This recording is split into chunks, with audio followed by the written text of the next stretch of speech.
still work on that. I'm Diane Andre, the Student Success Coordinator, and the Decatur Student Center is really pleased to be a part of the sponsoring of this incredible event. This is an area that we're really concerned about district-wide, and so we really do feel like, bringing attention to it, educating ourselves about it is going to be have a huge impact on our ability to mitigate this for our students. Also, this has become a big topic nationwide, and I will also say that we've had some changes in our discipline code based on the vaping rates and our concern around that. And so Dwayne Spruill, our amazing system principal here, and the director of CTE for the district, is going to share with you some updates from a discipline aspect. Thank you for being here. I always preface when I come talk now that I do less and less discipline every day, which is a blessing for me. But I've been around the longest, me and Mr. Hatfield, so he felt like I would suffice to give this message. Our other APs are newer. So the biggest thing I want to start with about the vaping is that the THC, when we're dealing with the legalities of it, it becomes a felony with any amount of THC in the vape. So we always start with our kids with that in mind. And as you all know, because of the way the vape products are distributed, it's hard for us to tell what's in the vape when kids are using them or passing them around. So it does fall under Rule 2 of our Code of Conduct, which involves tobacco, unless it involves THC, which means it moves to not only to our drug rule, but it also is reportable. We must mandate to report to the police, and then they do what they may do, and it may end up being a felony charge if they send that off to the lab and test it. So we always want parents and students to keep that in mind. But it also has been elevated, not initially so much. We'll deal with it as an in-school suspension or out-of-school suspension, depending on circumstance. But on that third offense, it could lead to a disciplinary hearing. And if we go to hearing, what we generally ask for is the student to be placed in some other alternative setting for a period of time before return to us. We don't want to get to that point, so we do refer students not only with their discipline consequence, but we'll do something restorative, and we'll also refer them to Ms. Andre for some counseling within our student center. So I just wanted to come bring that message from the admin. And it has not at this point been a problem, and I want to say in fairness to the issue, it could be a problem, not a problem because students are better hiding it this year, but we hope we're not seeing the cartridges as much in the bathroom. And last year it was a regular thing to find vape cartridges in the bathroom. So I'm not by any way saying we have eliminated or wanted to fight, because it's going to be, I think, something that's ongoing until we get additional governmental help in the process. But as an admin team, we support the parents and the community in this endeavor, and we think it's important that we address it and we keep it to the forefront, because as soon as we don't, it'll creep back up as a everyday occurrence in our building, and we don't want to fight the battle we fought last year with that. All right. Feel free to reach out to any of the assistant principal or myself or Ms. Andre within the building about vaping, and if you hear anything, please, like I say, see something, say something. Even if it's just, hey, I don't want to tell the kid's name, but you've heard this going on. Thank you very much. Turn back over to Ms. Andre.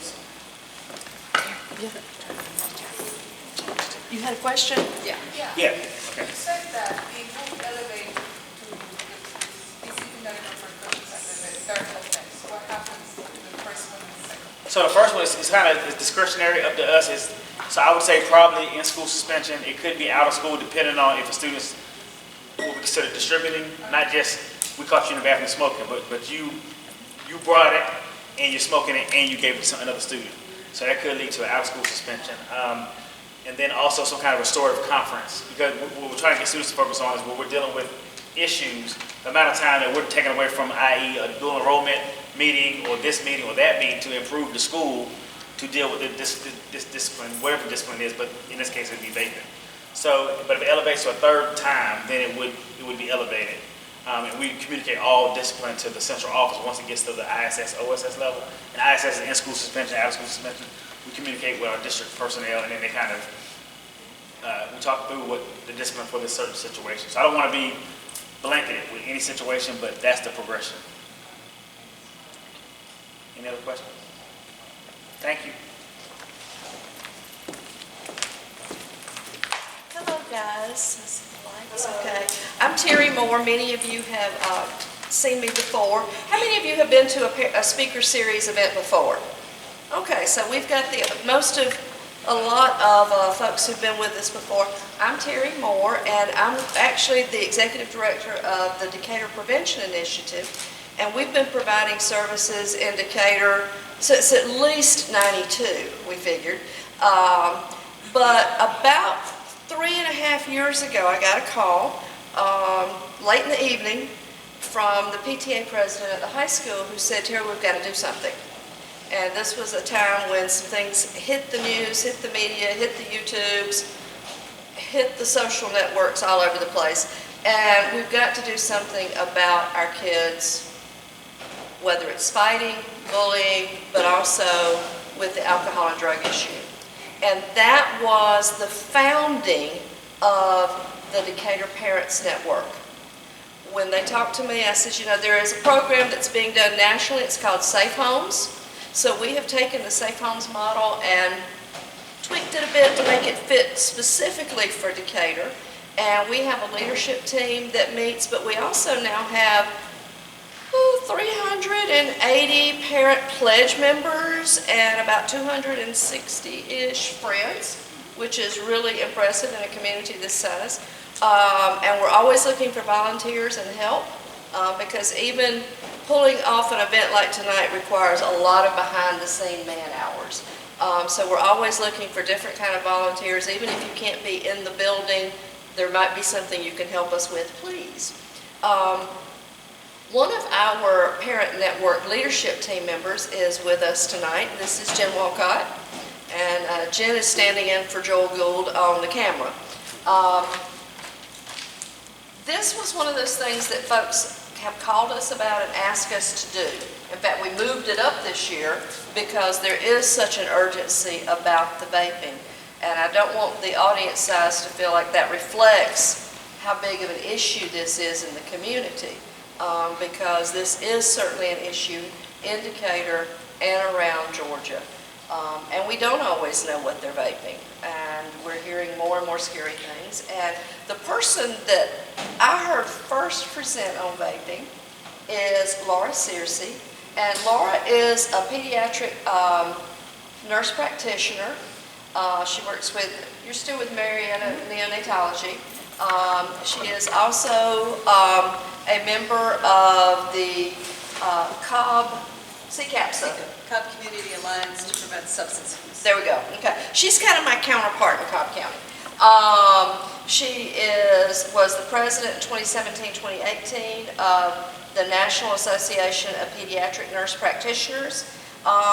She also did 3 terms on the Board of Education in Cobb County as well. So Laura comes with a lot of school experience as well as professional experience.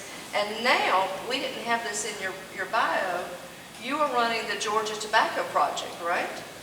Yeah, I'll tell them a little bit. Okay, you tell them about that. Folks, please welcome Laura Searcy. Good evening. This is going to be too loud? Is that good? Okay. And I apologize.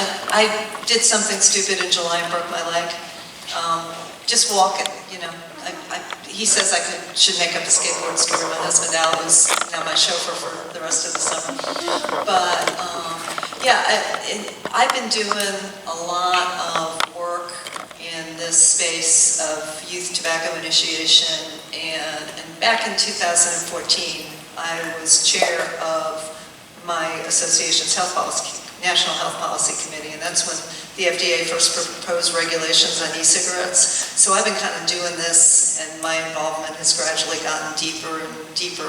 And in the spring, some folks from the State Department of Behavioral Health and Developmental Disabilities, DBHDD, said, you know, a lot of our providers and our coalitions and the folks that have contracts with us that work in other fields, even like opioids or mental health or suicide, you know, everybody's seeing this vaping and e-cigarette stuff, and we need somebody to help them, you know, have somebody to go to and do some training and technical assistance. So that was the birth of the Georgia Tobacco for Youth Project, which I'm coordinating. And as you can tell from that I'm one of these people that's congenitally incapable of looking in a mirror and saying no. So, but with that, I'm going to give you guys a lot of information in a short period of time because I want to leave some time for questions. But it just is just very interesting how this is developed. And I do want to save a few minutes at the end to talk a little bit about this outbreak of vaping-related severe lung illness, because I know that's really scaring people. And with that, we'll just start our lightning round. And I'm going to have to apologize a little bit ahead of time. I move when I present. I usually pace and walk, and I'm up and down the aisles. And I can't do that right now. So we'll see how that goes. All right, so first of all, teen drug use vaping. Is nicotine a drug? Yay or nay? Yes. And are electronic cigarettes tobacco products? Yeah, I get a lot of confusion. People think, well, it's not like a cigarette that you light. It doesn't have tobacco leaf in it. So is it a tobacco product if it has nicotine that was made in the lab? And the answer is yes. In the United States definition, any product that's derived from a tobacco leaf ingredient like nicotine or is used as an alternative to a cigarette is considered a tobacco product. And nicotine is one of the most addictive drugs out there. It is as addictive as cocaine and heroin. Any former smokers in the room? Hey, good for you. How many times did you try to quit before you succeeded? I succeeded on the 3rd try. Yeah, that's great. And because it is one of the hardest addictions to kick. And that's why we're so concerned about some of our kids. And so, first of all, can we all agree that youth use of tobacco in any form is unsafe? Yes. Good. There's an adult conversation about e-cigarettes and there's a youth conversation. And there's like a hard, concrete wall between them. First of all, for an adult who is a committed smoker, heavy smoker, that's been unable or unwilling to quit smoking, and unable or unwilling to tackle that nicotine addiction, there may be a place where an adult in those circumstances may be harming themselves less if they totally, completely switch from smoking to vaping.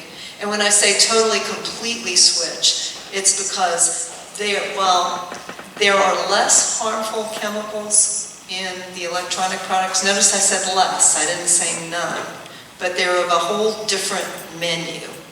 So some people, very many people who try to quit smoking or who continue to smoke but vape in places where smoking would be unacceptable or socially unacceptable, they're still getting some of the toxicants that they would get and the carcinogens they would get from smoking.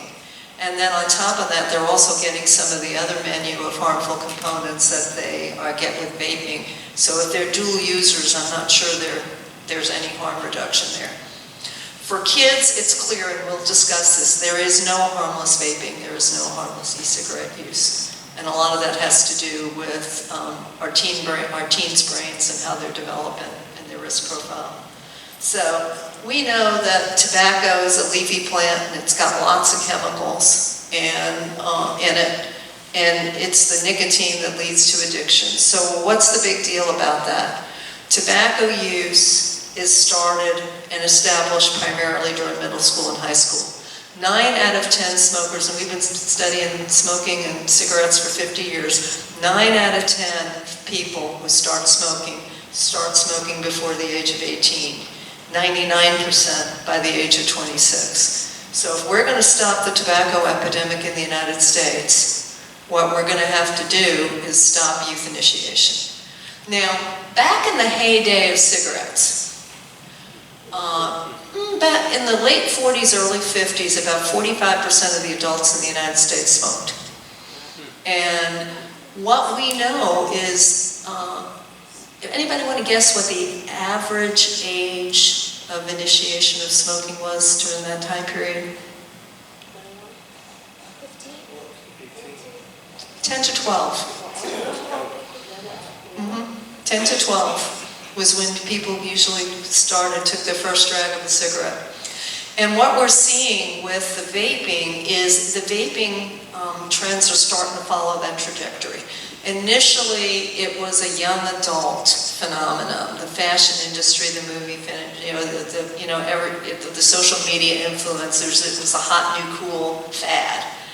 And it, spread down to college and then high school. Last year, we saw a lot of it hit in the middle schools, and I've been getting calls this year from some school districts about them having their first discipline incidents with elementary school kids. So my concern is, as this is continuing to evolve, as we continue to have mass media advertising of electronic cigarettes allowed on TV, on radio, morning drive time on the way to school, what we're seeing is normalizing vaping behavior, just like cigarette smoking was normalized before. And when it's normalized, what does perception of risk do? It goes down. And what does age of first use do? It goes down. So that's one of the challenges we're dealing with. And we saw a little bit of that after nearly 2 decades of steady decreases. We had knocked teen smoking rates down in this country to less than 7 or 8%, and smoking rates down to about 15% for adults 18 and older, and kids down to even less. It was one of the great public health successes. And what has happened is that last year in 2018, we saw teen cigarette, and I'm talking combustible cigarettes, not just e-cigarettes, combustible cigarette smoking rates tick up again a little bit after decades of a decrease.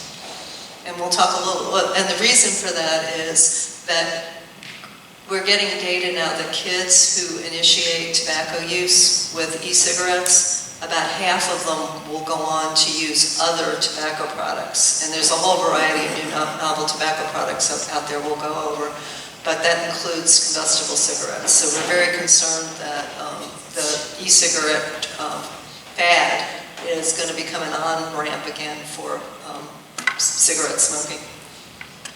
So yeah, this was the percentage of adults who were smokers from 1944 to 2018. And so you see how that went down to nearly nothing. And then this is data from the National Youth Tobacco Survey, and this shows that the e-cigarette use surge led to a little bit of an uptick. The top number is high school students, and 2018 data was 27.1% of high school students. This is averaged across the United States. Some places it's less, some places it's a lot more. Reported past 30-day use, so that's pretty regular use if you used it in the last 30 days. And we had 7.2% of middle school students. So we just had preliminary results of the 2019 National Youth Tobacco Survey come out, and we've gone from 21% to 27.5% nationally. That means last year we had about 1 in 4 kids in high school that reported 30-day use, and now we have, 1 in 5 last year. Now we have 1 in 4, a little more than 1 in 4. That's a 135% increase in the rate of e-cigarette use in 2 years. And that's of great concern to those of us who are concerned about kids' health and well-being. So what exactly is vaping? So, how many think vaping is water vapor, right? Yay, nay? Yeah, you guys are smart. Huh? Right, the kids, that's what the kids think it is. But there's something about water vapor. Water vapor is what? It's heavy, right? Fog is heavy, it sinks down low. So when you inhale water vapor, it's huge, big particles, so it doesn't go very much further than your nose, your mouth, the top of your airways. What vapes are is actually an aerosol of very fine particles. Now, when pharmaceutical researchers are trying to research new medications for asthma or other chronic lung disease, what they're trying to do is they're trying to make the medication be able to be dispersed in smaller and smaller particles so they can get that medication down deeper into the small airways in the lung tissue. And that's what vape aerosol is. It's very fine aerosol. And that's one of the concerns about potential long-term harms, because how long have e-cigarettes been around? 7 years. Yeah, 2011, they were invented in 2004 in China by a Chinese pharmacist who was trying to invent a smoking cessation device. He is a dual user to this day. But they hit the country into 2011. Between 2011 and 2016, it was the Wild West because they weren't regulated at all. There's a law called the 2009 Family Smoking and Tobacco Control Act, and that's the law that finally really clamped down on cigarettes. That was that master settlement agreement, took everything off the airwaves, no more advertising on radio, TV. The problem was the language of that Tobacco Control Act was specific to combustible tobacco products because at the time it was passed, that's really all there were out there.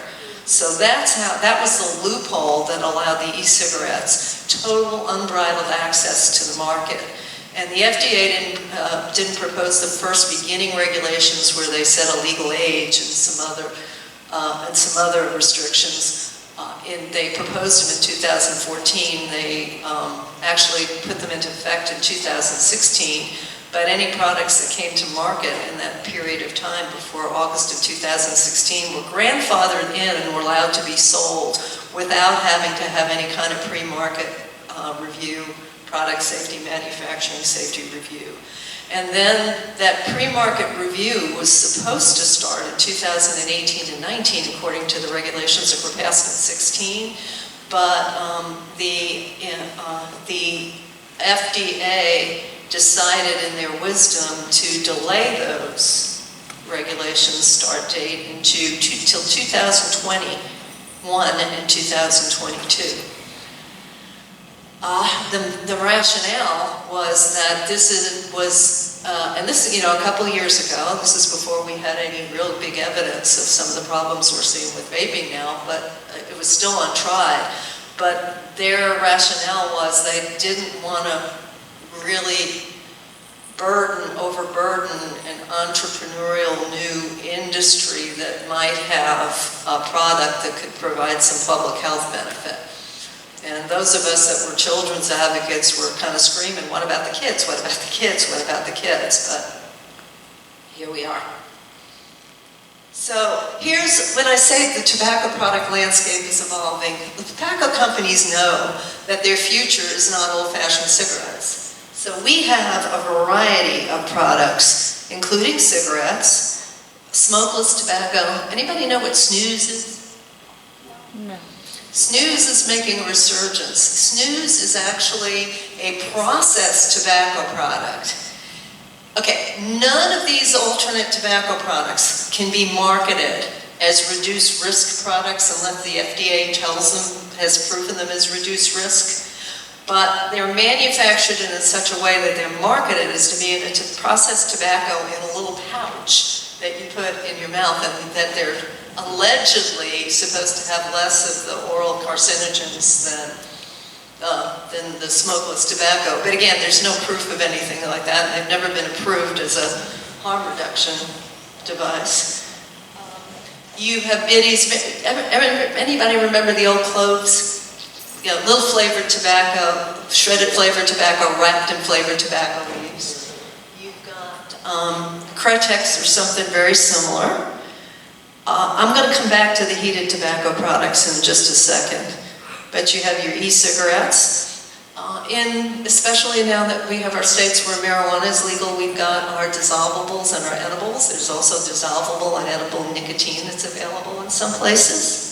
Hookahs and electronic hookahs, Turkish water pipes.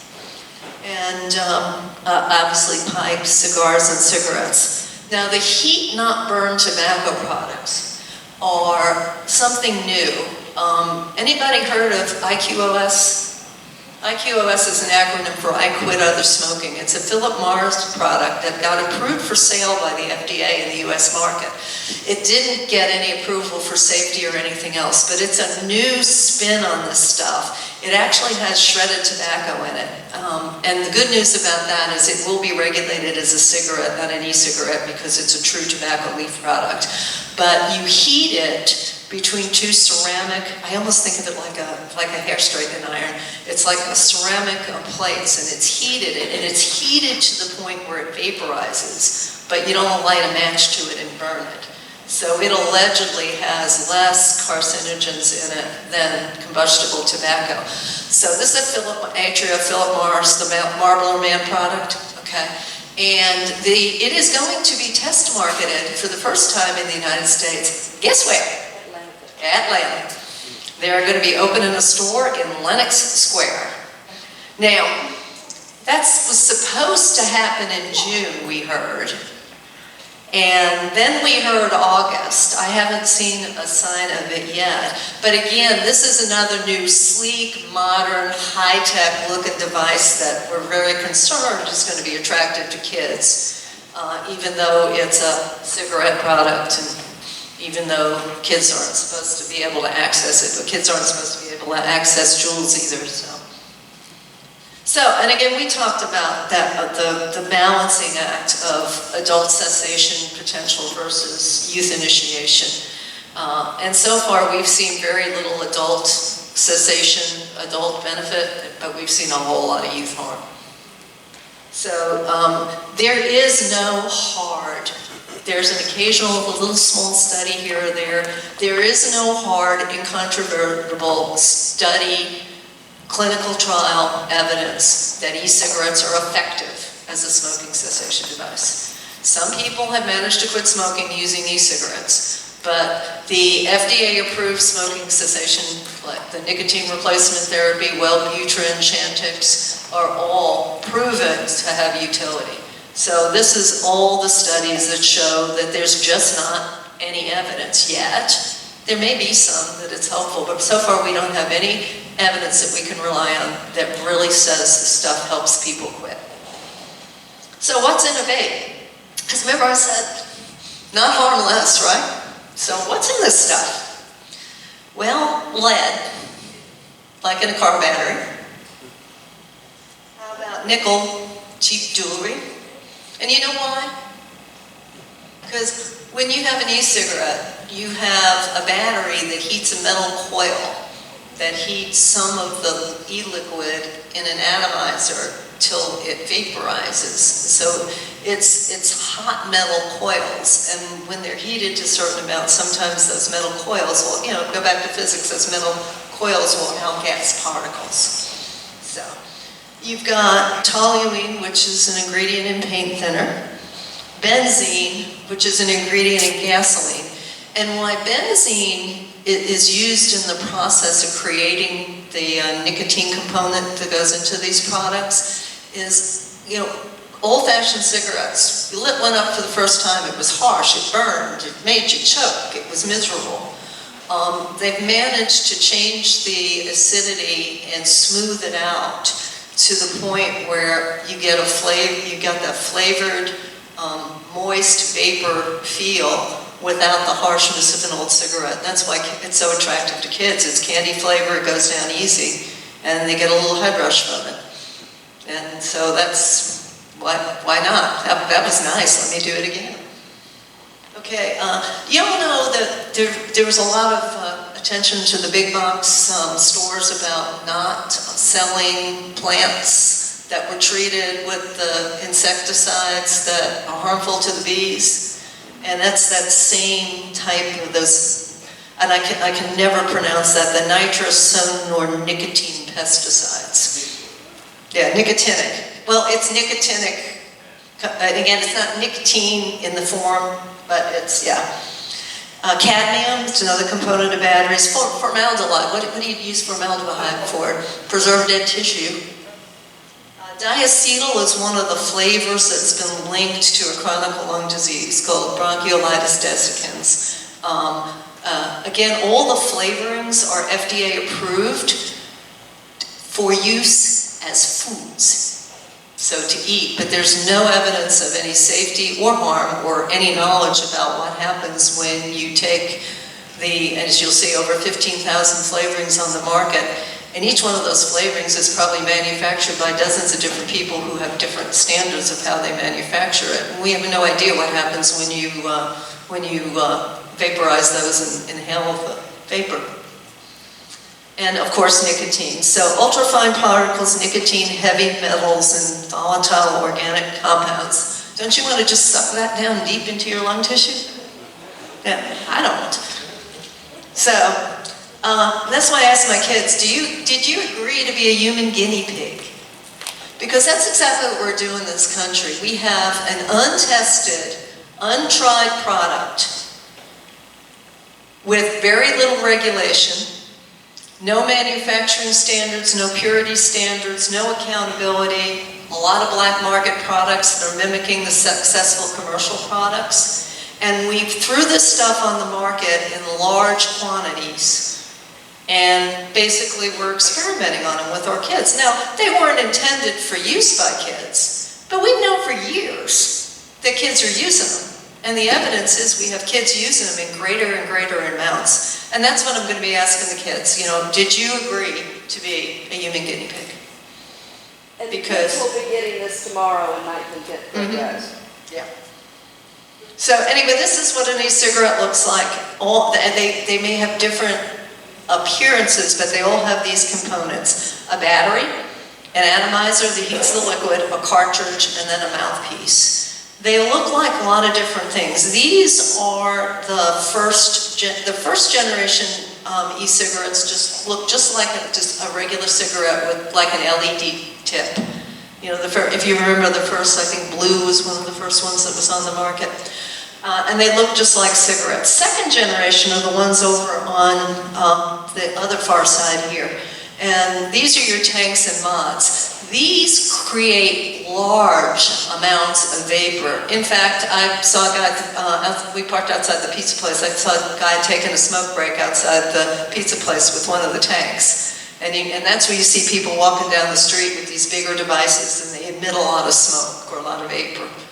And then the third generation, these guys were the game changer.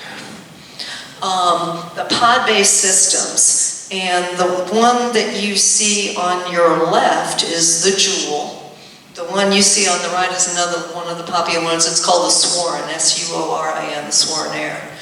And the reason why these were game changers, these are reusable devices that have pods that you put in them. And what Juul did was they created a different formulation that allowed them to concentrate more nicotine. Now, let me take you back to high school chemistry and physics. You know, there's only so much sugar you can dissolve in a quart of water. And if you heat it up, maybe you can dissolve a little bit more, but then you still get to an amount. And the older devices, you go to the vape shop, you bought e-cigarette liquids in containers, but there's only so much nicotine that you can dissolve in that liquid. And one of the complaints people got from smokers was, you know, when you light a cigarette, that nicotine goes from your mouth to your lungs to your brain in about 10 seconds. So you have that instant satisfaction. And smokers said the cigarettes relieved their nicotine cravings, but it took a little time. It didn't have that same experience of satisfaction as smoking a cigarette. So what they were trying to do was create an e-cigarette product that gave that same kind of satisfaction. So they were able to patent a nicotine salt that allowed them to concentrate the nicotine. So a lot of people call these pod-based devices the weaponization of e-cigarettes because there are large amounts of nicotine in it, which increases the addictive potential for kids. And here's some other brand example. You know, imitation is the best kind of flattery. So now there's a little bit of a war out there for other devices that look the same. They look like USB drives. They're slick. They're modern. One of the folks that Juul brought in to help design their product was one of Apple's original designers that worked on the iPods. And you can see some similarities in the colors and the, yeah.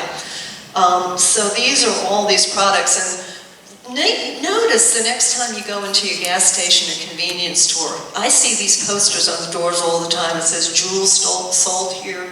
And it has a little warning, these contain nicotine, which can be damaging to your health and cause addiction. But then it's a starter kit for $15.99. And you know, by the way, this stuff is cheaper than cigarettes. Even in Georgia, which has a relatively low tobacco tax, a Juul pod is still cheaper than a pack of cigarettes, and it has about 200 puffs and the nicotine equivalent of about 1 to 2 packs of cigarettes and 200 puffs. Yeah. So, but now you're seeing these other devices, those little posters for these other devices, and it's like buy 2 pods and get the device for 99 cents. So this stuff is getting cheaper and cheaper and cheaper, and that increases the accessibility of kids, because it doesn't take a lot of pocket change to pick this stuff up. And there's some more shapes. There's your heat not burn. There's the Juul. Juul at its peak, I think they're losing a little bit of market share now, but at its peak not just a few months ago, had 75% of the e-cigarette market. And there is no such thing as a nicotine-free Juul. It doesn't exist. There are in vape shops, because the original idea was if this was going to help you quit smoking, you would start off with an e-liquid that had about the nicotine concentration that was the equivalent to what you were smoking. And then you gradually cut down, kind of like nicotine patches, you kind of gradually cut down until you were maybe vaping a 0% nicotine product. So there are 0% nicotine products out there, but they're about 1% of the market. And none of the pod-based are, like Juul and Sworn, are nicotine-free. So we've seen the headlines about the rise of Juul and the youth epidemic and the problems schools are having, but why is it a big deal? And why is it such a big, we talked about nicotine some, but other than the nicotine itself and all the stuff that's in a vape, why is it a big deal? And it has to do with brain development. Between the time a kid is about 10 to about the time they're 25 or 26, yes, mamas who have college-age kids, if you ever thought that your college-age son remained a teenager till he was 25, you were right. Because what we found out now that we have all these sophisticated scans is that brain development doesn't stop until about 23 or 24 in girls and about 24 to 26 or 7 in guys. And I'm just going to show you a little 2-minute video about that.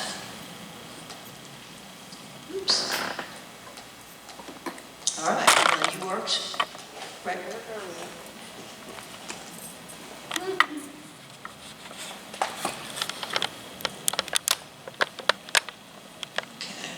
This would not be me to help you with this.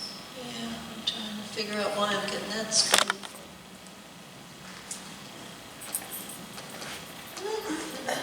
Do you know, Jim? There it goes. See it. And I need some sound.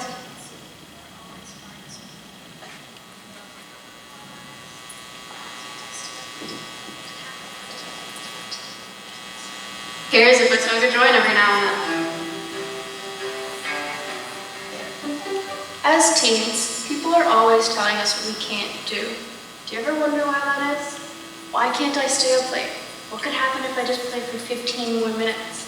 Who cares if I took a joint every now and then? Let's face it, adults may mean well, but they can't really explain why they won't let us do this stuff. The thing is, there's actually a really cool explanation, and it has to do with our brains. From the outside, the brain of a newborn looks just like a smaller version of an adult brain, but there's a big difference. There's a ton of stuff that still needs to be programmed into a young person's brain. That's where our life experiences come in. How we interact with what's around us shapes our brains until we're in our mid-20s. We can't feel our brains changing, but they are super busy building circuits and programming. So how does this happen? Every little thing that happens to us can change our brain in huge ways. At short distances, our experiences can make or break connections between brain cells. By guiding the creation of circuits, experiences shape our perceptions, memories, and everything that makes us unique. But they also affect our brain across longer distances. This involves the construction of thick bundles of fibers that connect different brain regions. By creating this complex network, experiences help increase the brain's bandwidth, allowing it to work better and better. You've got to keep in mind, these short and long-range connections are influenced by everything we do and everything that happens to us. But this is awesome news. It means we are the programmers of our brains. Every decision, good or bad, influences how our brain develops. Let's talk about taking drugs. For example, pretend this is the keyboard you are using to program your brain. Using drugs just for fun or to get high would be like scrambling the letters on the keyboard. Now, if you scramble the letters on the keyboard after the program is written, that can lead to temporary errors or make it hard for the program to run for a while. But if you scramble the letters while the program is being written, the program can incorporate catastrophic, long-lasting glitches. This is why teens are better off without drugs. We are in the middle of coding our brains, and drugs can cause real problems that can last a long time. And yet, drugs are just one of the many possible ways of scrambling our keyboards. For example, not enough sleep, lack of exercise, or eating too much junk food can also harm our brain programs. So yeah, I get it. It's annoying to be told what we can and can't do, but I would rather focus on my ability to shape my brain through smarter decisions. It turns out we have far more control than we thought. We can use this information to choose our own paths and give ourselves the best possible futures.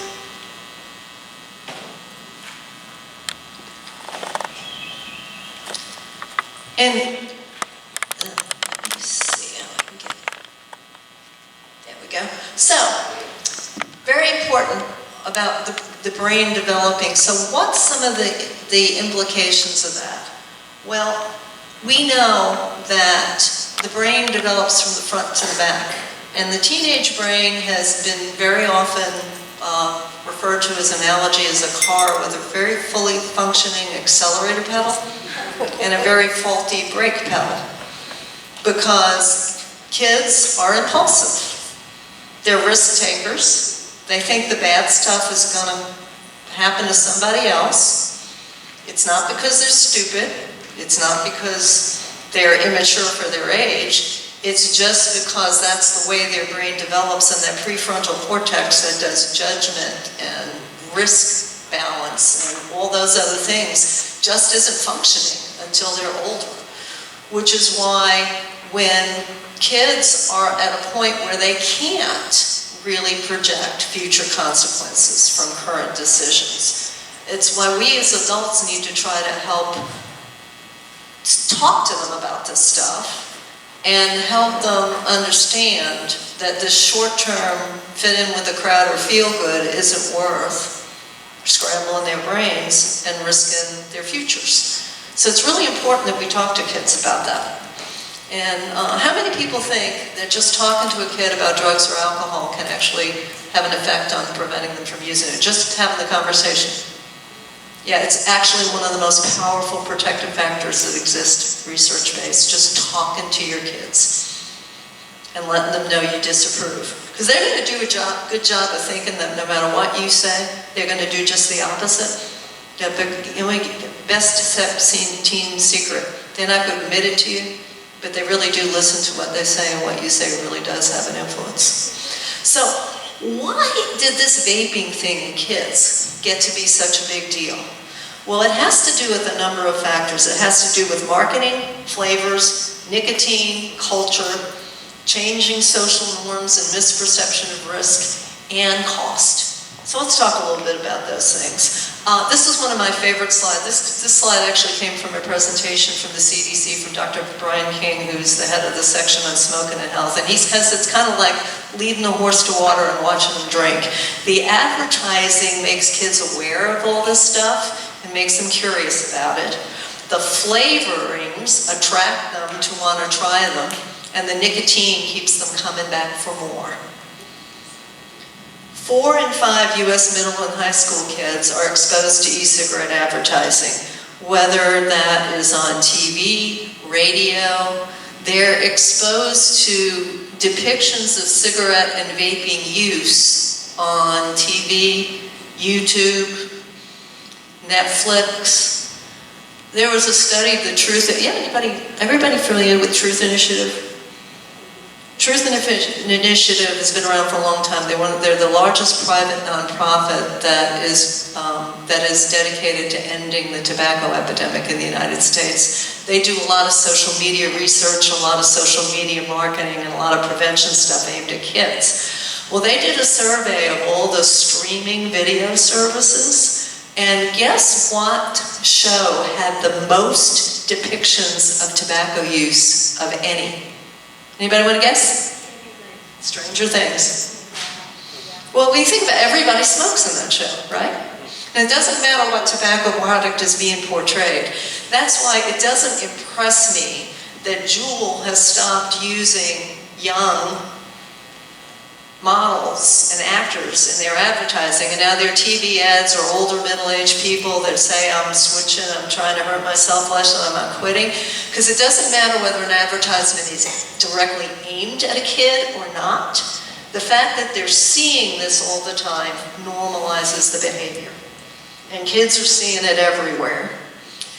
The other thing is kids don't have any idea what they're inhaling when they're vaping. Did you have a question? I'm going to say Stranger Things did come back and they vowed to take it all out. Yeah, the next season they're going to take it all out. And it wasn't anything people were doing on purpose. It's just been a trend lately. And Stranger Things wasn't the only show. So a lot of the vaping services now have come out saying they're going to deliberately watch that and try to stop depictions of tobacco use. But this study, it asked 8th, 10th, and 12th graders what they thought was in their vape. And the important one in this is that middle slide. That middle column is what the kids who thought that it was just flavored water vapor. So you had nearly 80% of 8th graders, over 60% of 10th graders, and more than 50% of 12th graders had no idea there was nicotine in what they were vaping. So you've got a whole bunch of kids that are finding themselves accidentally dependent on nicotine and hooked on nicotine when they never actually consciously chose to use it. And why do they do that? Because what do the ads say? Safer alternatives, even though the FDA says they can't make safety claims because they haven't been proved, but they kind of just walk that line, don't they? So flavors, let me show you. Is this stuff that is attractive to adults? Well, okay.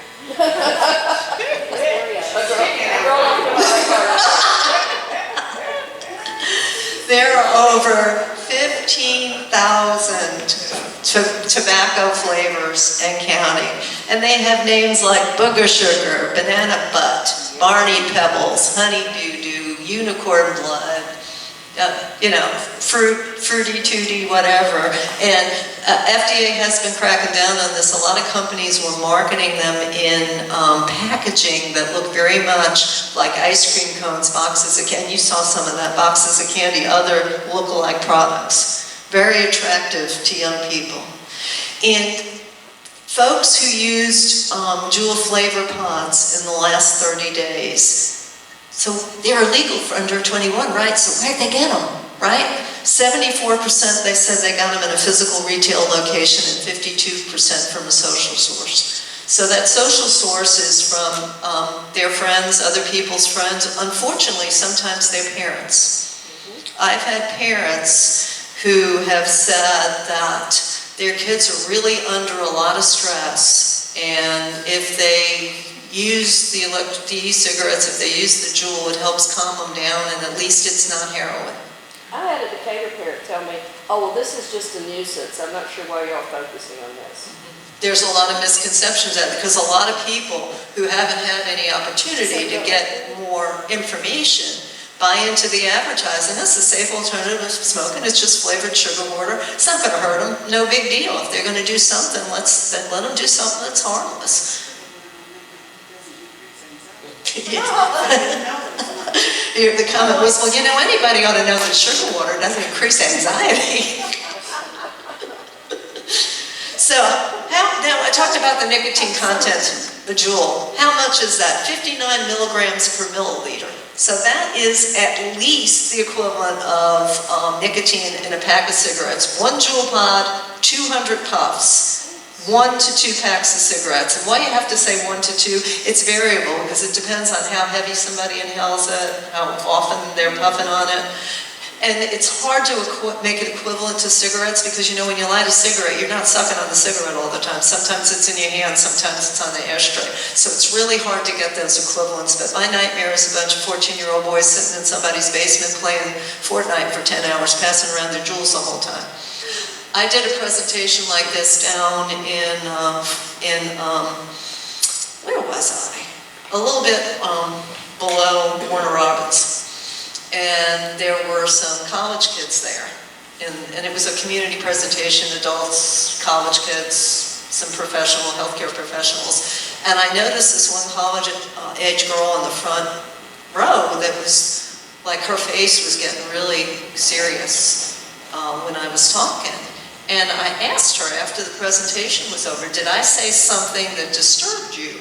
And she said, oh my God, my roommate has a 3-pod a day habit. Yeah.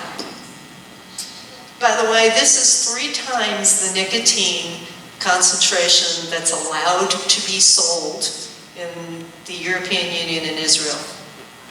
And if we have time, you hear that there, and I didn't see it, but there was a CBS News special on sometime in the last couple of days that was talking about how the United Kingdom and Great Britain has a different attitude toward e-cigarettes and vaping, and they are more accepting of it, and they don't have a youth problem. Well, there's a reason for that. And remind me when we get to questions and answers to tell you. It's because it's regulated a whole different way. But I can give you some of the details. So, in some of these e-cigarette products, and some of the e-cigarette products out there are concentrating more and more nicotine in there. So, it's like, how many cigarettes in the pod? There's your 20 milligrams of nicotine, 20 to 40 is about a pack of cigarettes. Here's your jewel pod. That could be, depending on how you were smoking, about 40 cigarettes.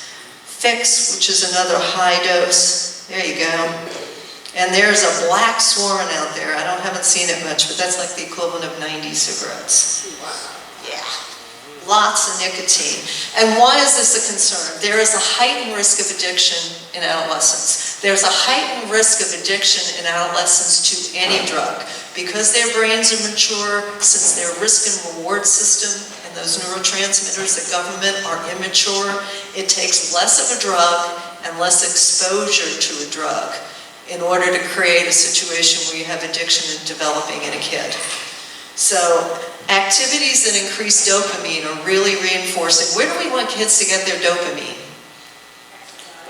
Exercise, friends, family, fun things, achievements, sports. The problem with drugs is they create a short-term burst of nicotine that's more concentrated than your normal daily activity.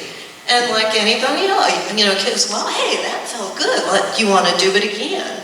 And your brain broadcasts that message and reinforces that risky behavior. So you want to do more of it, and in the teen, doing more of it can get them addicted more easily.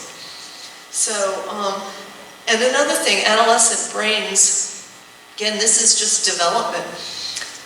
They reinforce novel experiences in much stronger ways than adult brains do. And to give you an example of how your brain reinforces an experience with an activity. For any of the ex-smokers in the room, or the old cliches, the old cliches about you go to a bar, you order a drink, you light a cigarette, right? So not only does your brain get that burst of nicotine, it remembers what you were doing when you had that feel-good. So you're a kid, you're in a social situation, kids are passing around these high nicotine content jewels. It feels good, you're having fun with your friends. Soon you associate what having fun with your friends with having a jewel in your hand. So that's that novel experience reinforcement. And then, like we've said, the areas of the brain that weigh risks is not well developed yet. So here's what addiction looks like in simple terms. The first time a person uses drugs, it's usually a free choice.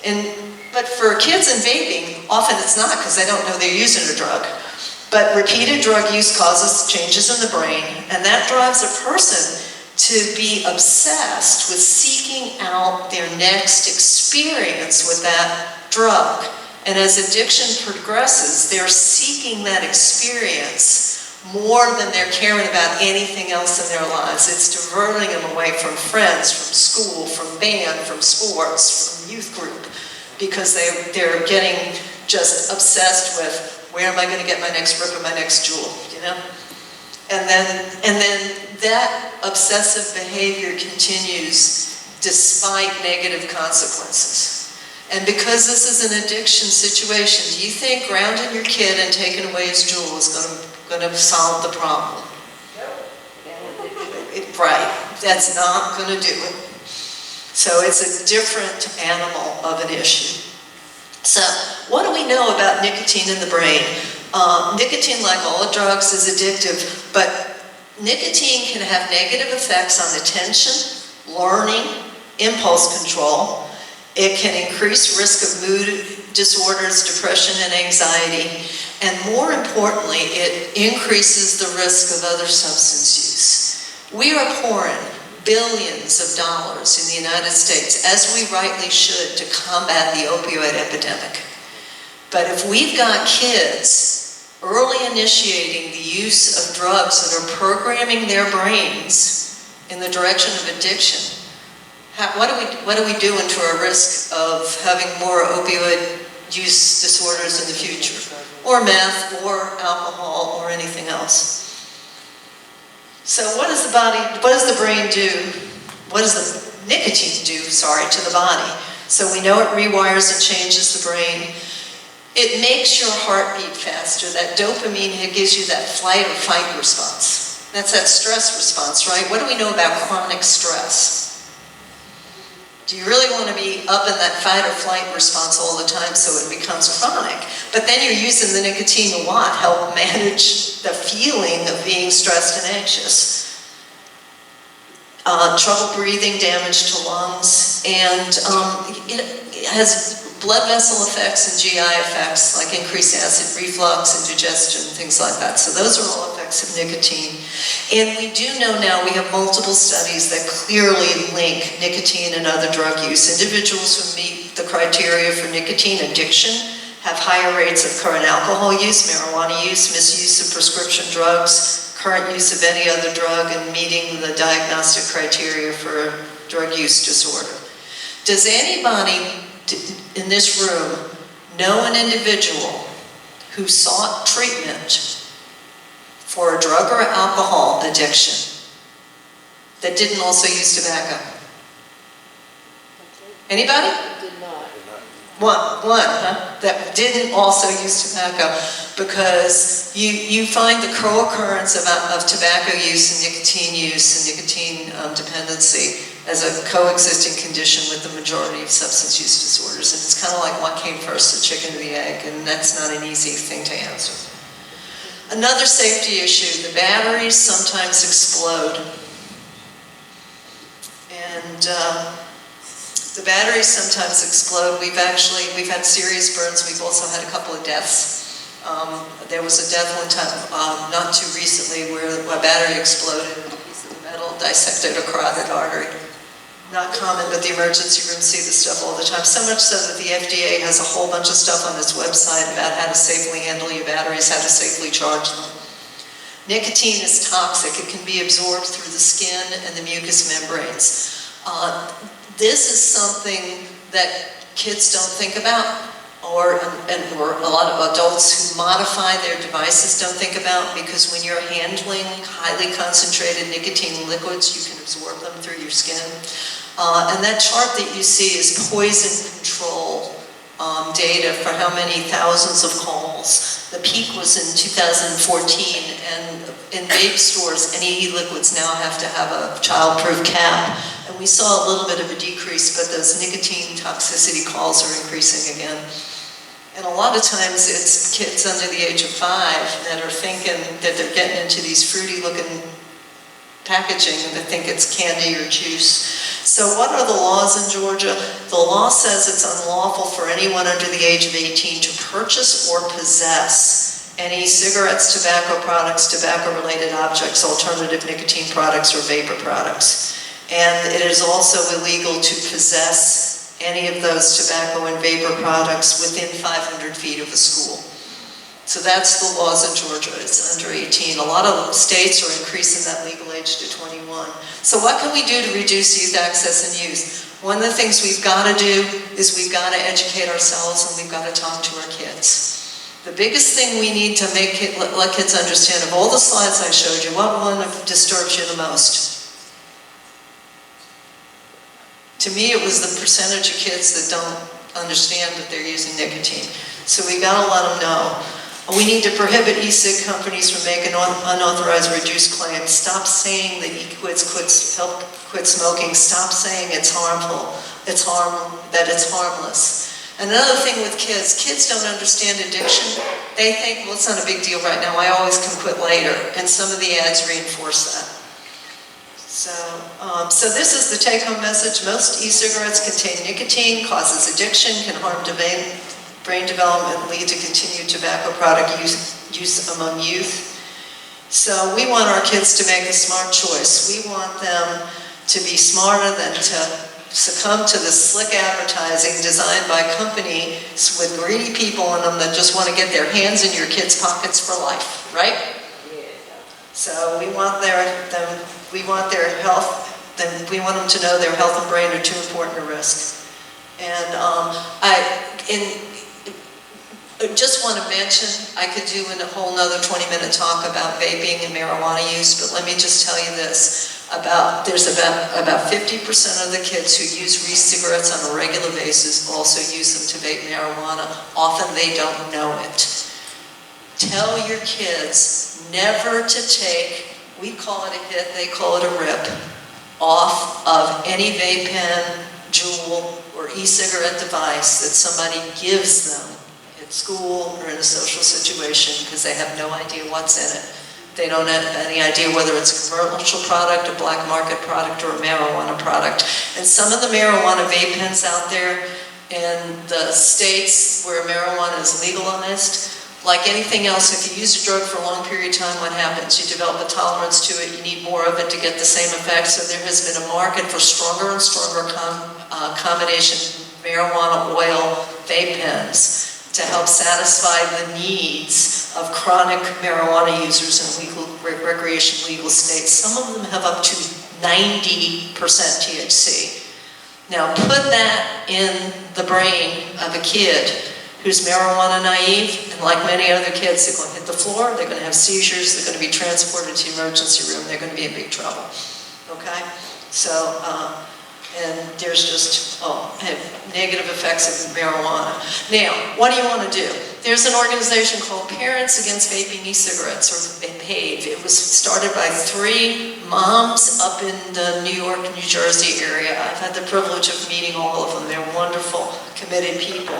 There is now a PAVE chapter in Georgia, and there's a physician from Fayette County who's the head of it. So share that information with you.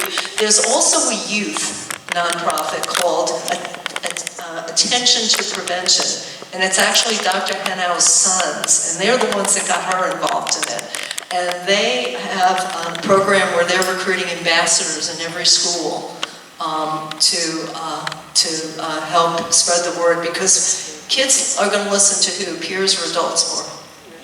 So it's really important that we have some peer-to-peer education about the issues with e-cigarettes and the risks the kids are taking, so they understand they don't want to just buy into the advertising. And there's prevention. I'm going to leave you with this, and then we'll have a few minutes for questions. Truth Initiative is doing a lot to reach kids. So this is one of their prevention videos, and it's rap music. Chugging on clouds all day, just chugging on clouds all day. Totally proud to say, just chugging on clouds all day. Chugging on clouds all day, just chugging on clouds all day. Totally proud to say, I'm chugging on clouds all day. I am the king of the cloud, vaping my way through the crowd. My pins and box mounts and my pods, they are all part of my squad. I keep my favorite flavors handy. The mango and mint are like candy. Cream and fruit also tastes great. My lungs are like 2 dessert plates.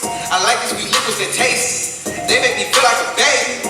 Now that I hear that out loud, maybe I shouldn't be proud. Ripping that vape as we wild.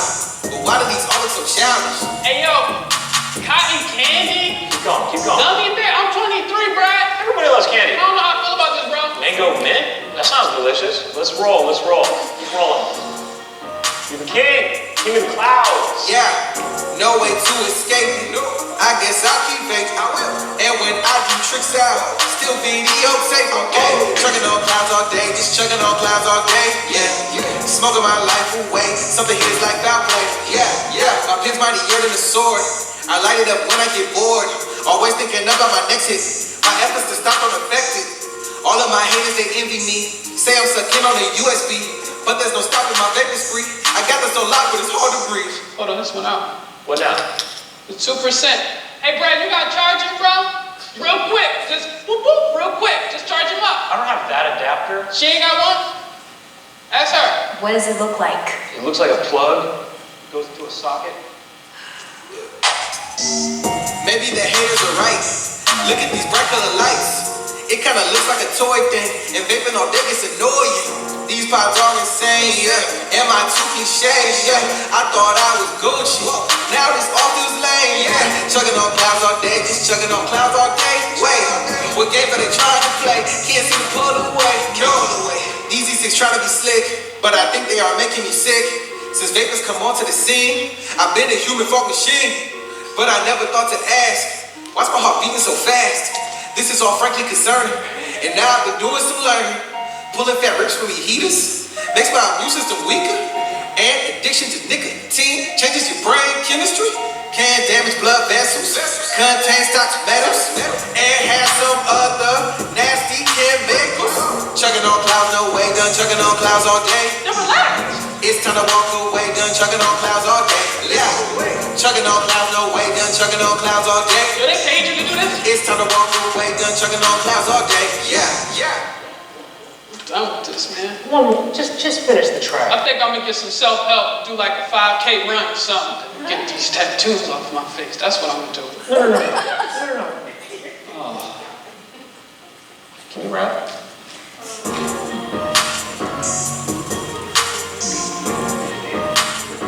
Hey, yo, get this cupcake. Hey, yo, get him. Yo, this is an aggressive cupcake. That's Truth-ish, some of Truth-ish's work. So I know we're running out of time. I just want to leave a few minutes for questions. I do want to just give you one quick bulletin about an update. I was on a call with the CDC just the other day. 380 cases of actual confirmed the severe lung disease, all associated with vaping. The majority of folks also were vaping, some were vaping just THC products, some were vaping nicotine and THC, and some were vaping just nicotine. So there's no idea whether it's a commercial product, whether it's an additive, whether it's altered products where different flavorings and chemicals are being combined that weren't meant to, whether it has to do with the THC or not. There was a 7th death, and the CDC's just opened like an emergency command center. We don't know if this is a new illness or if this has been going on for a while, and we just haven't been able to see it, or that there's been a long enough history of vaping that some of the more severe forms of this showing up, we don't know. So the recommendations are for people just to quit vaping until we know what the cause is. Okay, so I'll take a few questions. What they're discovering, what you heard from the CDC, is that the same thing as popcorn lung? No, this is something completely different. Okay. This is like bad adult respiratory distress syndrome. In some cases, the people have had lipid irritation in their lungs. It's actually like a chemical inflammation inhalation disease, and it's severe enough that people are going into the hospital sometimes and have to be put on life support and put in medically induced comas. So this is nothing like any of the flavoring related stuff. This is an unknown, and it's new. Does any of that have to do with it's not water vapor, but it's like vegetable glycerin? It's like these other things that are... And we don't know. What we do know is so far they haven't been able to find a common product used by all the people. And because so much of this stuff is unregulated, you don't know if you go in a store and buy a Juul lookalike that says mango mint, is it the same formulation of mango mint as Juul's mango mint? You know, I mean, there's just not, and they're trying to collect samples from as many of these folks as possible, but it's going to take a long time to analyze them. It's a real complicated piece of scientific investigation. It's going to take months. You had said that the UK is doing managing e-cigs differently, and you want to talk about that? Yeah, the question was about the UK and how they're managing different. A couple real key differences. Number one, there's not mass market advertising of e-cigarettes. They're only sold in vape shops, and they're only marketed as something that only cigarette smokers should use, that they're not encouraged for people who aren't already cigarette smokers. They're not marketed, they're strict manufacturing standards. The maximum amount of nicotine allowed to be sold in the European Union is 20 milligrams per ml. Juul has 59 milligrams per ml. So because of the reduced nicotine content, they're not seeing quite the same amount of nicotine addiction, and they're not seeing as much of the youth epidemic because the youth aren't being exposed to the advertising. They only are sold in vape shops, not every convenience store and gas station, where they do honest, genuine, accountable ID checks when they walk in. So it's a huge difference in how they're regulated in the UK, and as opposed to how they're relatively unregulated here. Yes? I just wanted to say, every piece of information that was talked about here tonight was spot on. I'm with the American Cancer Society, and everything that was presented was spot on. Everything that we know up to the moment was what you said, and I just encourage you to continue to seek information because things change, as you probably know, with the CDC and Tobacco for Kids and Surgeon General. New stuff comes out daily. But I think the number one thing that you said is there is no reason a teen should pick up or use a vape device, period. And DPI is really trying, guys, and this is a plug for DPI's Facebook page. As soon as anything comes out from you guys, folks like you share it with me, folks like Laura share it with me. So we push that stuff out pretty quickly. She had aggregation from Truth, CDC, from all these other natural sources right there, and she said was spot on. Right. And as part of my work with the tobacco product, I'm doing periodic little e-newsletters to the providers in the state. So as things come about, so I'll be sending updates to Terry, and she can push them out. Anything else? I would love to know, like, if you have plans to come back, because I would love to help with the marketing and fill this room. Because I think it's information that needs to come out. So I would think maybe quarterly, or I don't know what your plans are, but I would love to have you back and help and volunteer to help with the marketing of having more parents come. And schedule permitting, I'm happy to do so. Okay, yeah, right. As you can guess, I've been a little bit in demand lately. And her presentation from last fall is on our DPN, the Parent Network web channel. Gotcha. It's on the Parent Network YouTube channel. We'll try and see how we're doing tonight. Our videographer had an emergency, but we will get this up. And this one has much more. Obviously, the universe has changed in years. So. And we've been putting the file on the Parent Network website. Okay. So this file will be up there as well. And the kids, all the 9th and 10th graders will be getting this presentation tomorrow. Last May, Greg over at Renfro called me going, oh my God, we've got to do something, the principal at Renfro. And so we had a presentation for all the 8th graders last year. But again, it's hard to get parents out, no matter, so we welcome your help. Yes. Yes. Are you volunteer, Jim? Sorry. All right. Thank you very much for your attention, and good luck with everything. And please talk to your kids and encourage your other friends and neighbors to talk to your kids when you go to the grocery store, when you go to the tennis courts, when you go to the soccer field. And parents please, need to talk. Y'all got an evaluation. Please drop it on the front